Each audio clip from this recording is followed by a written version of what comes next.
In this video, I will show you exactly how to add a professional border in Adobe Express using the Edge Style feature to make your designs pop. Adding an outline to a photo, illustration, or graphic is one of the easiest ways to create depth and separate your elements from the background. To get started, open your project workspace and select the specific image or graphic you want to outline. Once you click on the element, a settings panel will appear on the right side of your screen. This menu contains all your primary adjustment tools. Look through the panel for the border toggle section. Depending on the type of asset you are using, this might sometimes be located under the Effect tab, so keep an eye out for that specific submenu.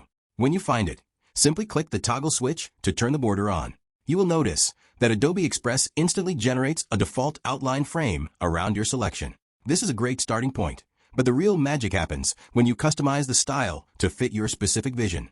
You can adjust the thickness of a line to create a bold, chunky frame or a delicate, thin accent. You also have full control over the color, allowing you to choose a vibrant hue that matches your brand or a subtle neutral